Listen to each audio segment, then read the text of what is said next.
my vision is that they are the change agents of tomorrow. They're the change agents of today. I mean, they're starting this change now, and so um, my vision for them is to be the future change agents of our country, our world, or the communities. And I see them as these leaders who are going to change the landscape of our country. They're going to change the people who are involved in important decisions. They're going to change the faces of excellence and the faces of decision makers, and they will be the kids who are pushing for organizations like Teach for America not to exist anymore.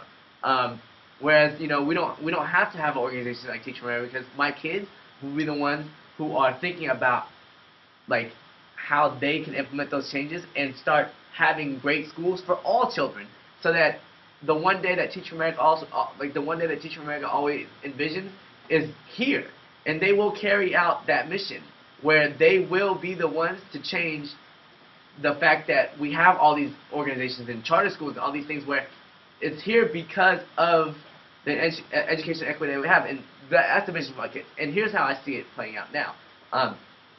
They are essentially the learning that they're doing. I feel like through the culture responsive teaching, it is allowing them to think about right away what it means for someone like them, a black kid in South Central Los Angeles, to graduate from college. And we did an activity where only one of them will go to college, and after we did the activity of showing what the achievement gap is, they literally got so fired up and so pumped about learning. And I feel like the critical conversations we have allows them to question all the text that we read in our class, and allows them to really think about like how things would be different if this was you, how things would be different if this was someone you knew. And I feel like those conversations really fuel the fire for why they want to graduate from college and why they want to change the world, because they experience these things every single day. And you know, the idea that they have this critical consciousness about the world around them is something that they will take with them for the rest of their lives. And I think that's the power behind cultural responsive teaching, is that you have essentially kids who are then able to question the world around them. And as they get older and they're presented with text, like when they read Shakespeare, like maybe what I hope is that they'll question like, why am I not reading any books by people of color? Why am I not reading any books that represent who I am? And I think that's what I'm really trying to instill in them now, where like they're seeing books, that I'm reading books to them that represent who they are, and it's not just a representation, but they're responsive to it, where they are able to respond and talk to you about like, well, I see that this is a white person, I see this is a black person, I think this is why this is so. And so then when they get to college and they're in high school and they're reading bigger books, they're then questioning professors and teachers, like if they're not seeing anybody that represent who they are, and they're not learning anything about their history, then they'll be like, I remember learning this stuff in first grade.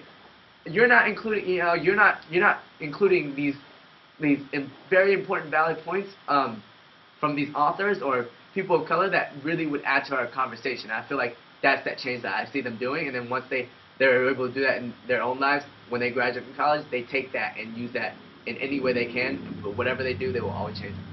Whatever they do, because of who they are, where they come from, they will graduate from college, and what they know after graduating from college, they will use that to change the world. Whereas like before, I felt like so much of what I was thinking was like, my kids gotta go to college.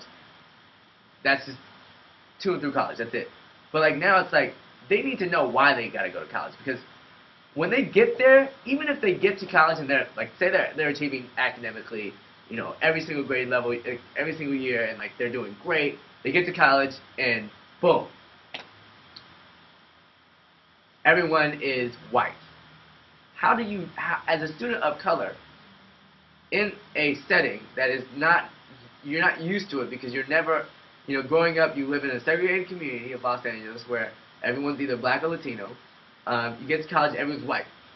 It is the toughest thing to do to get through a course where 450 people are white and you're the one, or your friend is the second person of color.